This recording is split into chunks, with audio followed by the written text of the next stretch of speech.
Fuck that shit. Word. Fuck that other shit. You know what I'm saying? We gonna do a little something.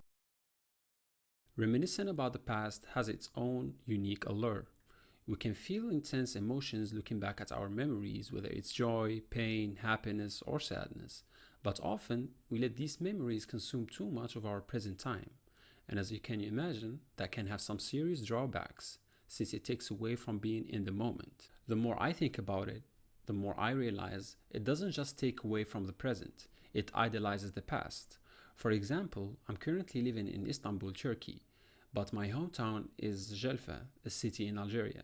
Sometimes I catch myself reminiscing about my time there. Spending over 20 years in one place does that to a person. But I always remind myself, or try to, why I chose to leave. It's not that the place is bad or anything.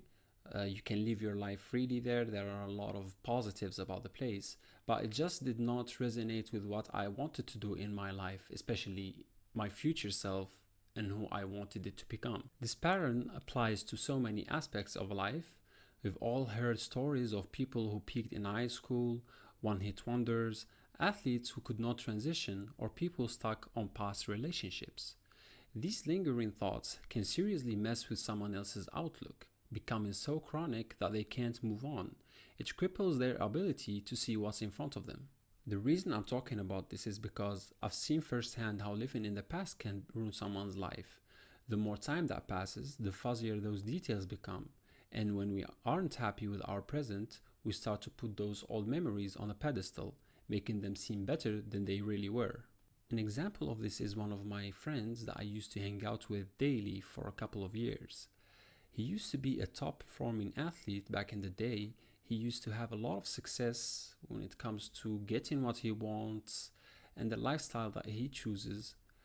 But after a few years, he had some life circumstances, regardless of what it was exactly, and he just could not move on past it. He always reminisced about the past. He always just stayed in just one place for some reason, never moving forward, never letting go of his past successes, not thinking about his future ones. And about this, my father once gave me a piece of advice when I was a teenager. He told me, just stop the moment you start reminiscing. It may sound simple, but in practice, it's tough. It's hard to stop walking down memory lane, especially when it feels like an escape. But remember, every moment we spend in memory lane, it is a moment we're not fully living right now. Nas,